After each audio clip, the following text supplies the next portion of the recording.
트럼프 행정부가 대미 무역 흑자국의 상호 관세나 통화가치 평가 절상 둘 중 선택을 요구할 가능성이 크다는 의혹이 있는데요. 지금 원달러 환율의 변동성이 코스닥 종목 저리 가랍니다.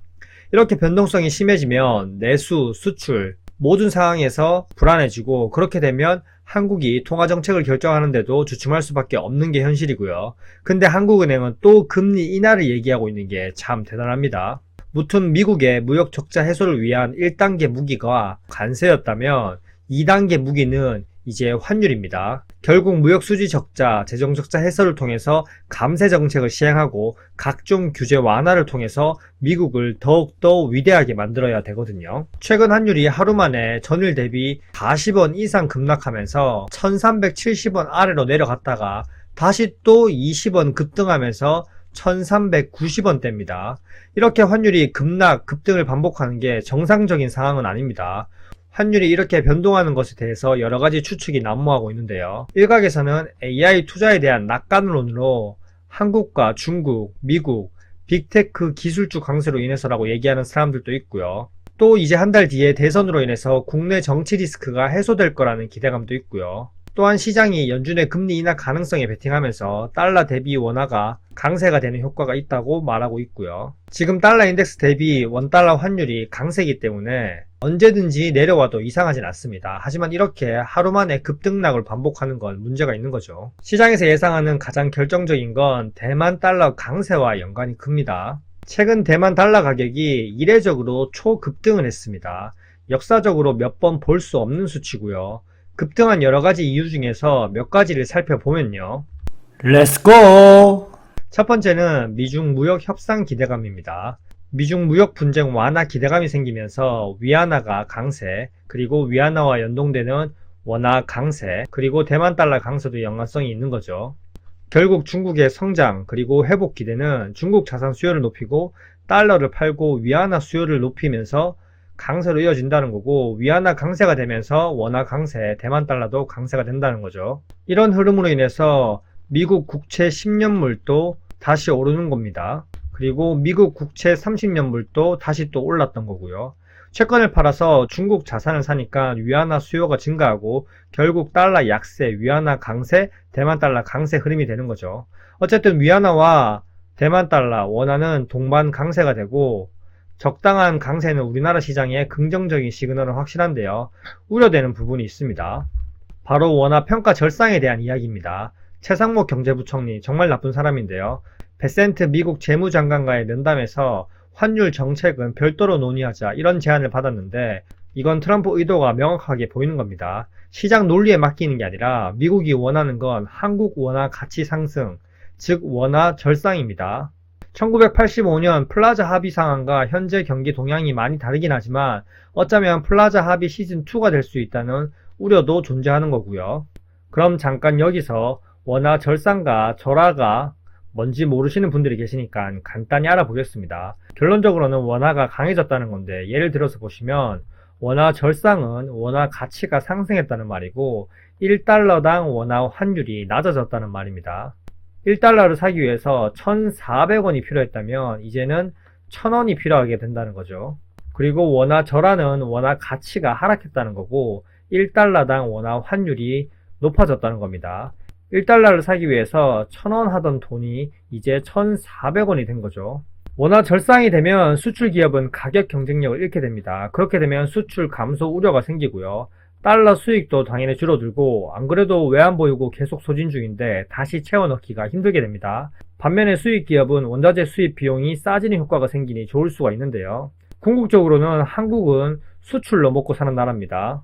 근데 원화 절상이 되면 수출 급감에 고용 위축에 내수 경기는 더 망가지게 됩니다. 이미 한국 경제 상태는 메롱이고 역성장인데요. 적당한 원화 평가 절상은 좋겠지만 만약에 1,000원 이하로 떨어진다, 그러면 정말 큰일 나는 거죠.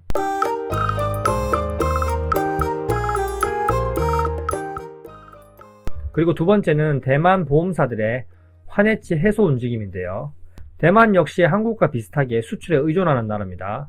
대만 보험사들은 가입자들에게 보험금을 받고 상당 비중을 미국 국채나 해외 자산에 투자를 하는데요.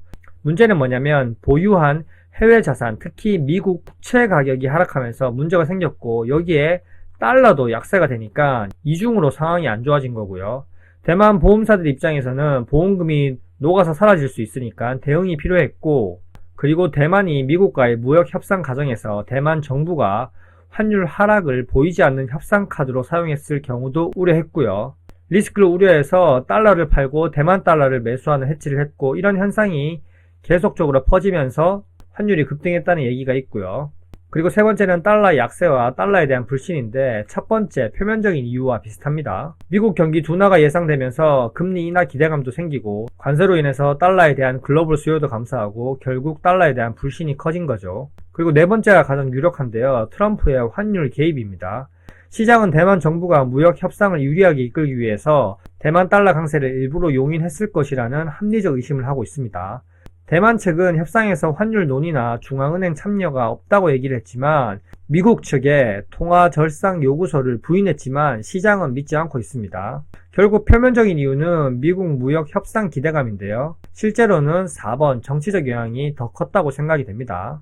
이번에 대만 달러 강세 그리고 원화 강세로 인해서 중국 위안화 절상에 영향을 미치니까 중국이 결국 움직이기 시작했고요. 트럼프 의도대로 됐다고 보여집니다. 관세로 인한 전쟁이 이제 환율 전쟁으로까지 번지는 거죠. 중국 경제는 지금 호황이 아니기 때문에 위안화가 평가 절상이 되면 경제가 더 타격을 입을 수밖에 없습니다. 결국 움직이지 않던 중국이 10일에 스위스에 찾아가서 베센트 미 재무장관과 첫 관세 협상을 할 예정이라고 합니다. 자, 그러면 결국 미중 무역 협상 때문이라고 하면 근데 왜 미국이 한국에 원화 절상을 요구한다는 그런 말들이 시장에 떠돌고 있을까요? 원화 절상을 요구하는 이유는 미국 무역 적자 해소를 위한 거고, 수출에 의존하는 한국에 통화가 절상이 되면 미국산 제품이 상대적으로 저렴해지고요. 그러면 한국의 수출 경쟁력이 떨어지고 한국 경제 상황은 좋지 않게 되는 거죠. 특히 자동차, 반도체, 배터리, 철강 이런 분야에서 한국 제품 가격이 상승하게 되니까 수출 억제 효과가 생기고 자연스럽게 미국 제조업의 경쟁력이 강화되는 거죠. 근데 이게 큰 문제가 뭐냐면 이미 한국 경제 체력은 바닥이고요. 외환보유고 소진에 대외 신인도 하락, 수급 상황 모든 게 좋지 않습니다. 내수 경기는 이미 박살났고 한국 경제 성장률은 1%도 안 되는 게 현실이죠. 이런 와중에 수출로 먹고 사는 나라가 수출도 안 되는 서울 아파트, 지분형 모기지, 부동산 부양 정책만 전 국민 세금으로 탕진하려고 하고 있습니다. 지금 이런 상황에서 원화를 인위적으로 강세를 만들면 겨우 수출로 버티고 있던 한국의 기업 매출, 이익이 줄어들고 고용 또한 줄어들게 됩니다. 그렇게 되면 다시 또 내수까지 위축되는 악재에 악재가 계속 겹치게 되는 상황이 되고요. 한국 기준금리가 미국보다 높은 것도 아닌데 결국 한국이 기준금리 인하를 또 하게 되면 계속 미국보다 낮아지고 격차도 벌어질 수밖에 없습니다. 중소기업과 중견기업이 1,400원 이상 고환율도 겨우 버텼는데 여기서 원화 가치를 인위적으로 조정하면 또 환율 움직임에 타격을 입을 수밖에 없습니다. 뭐든지 적당한 게 좋습니다. 1,100원에서 1,200원으로 다시 돌아간다면 적당한 환율을 유지하기 때문에 장기적으로는 좋지만 만약에 1,000원 이하로 떨어지게 된다면 한국 경제는 정말 위험하게 됩니다. 제발 이런 시나리오가 아니길 바라면서 새로운 정부가 잘 헤쳐나가길 바라봅니다. 현재까지 내용이 괜찮으셨다면 구독과 좋아요 부탁드립니다. 이상입니다. 안녕.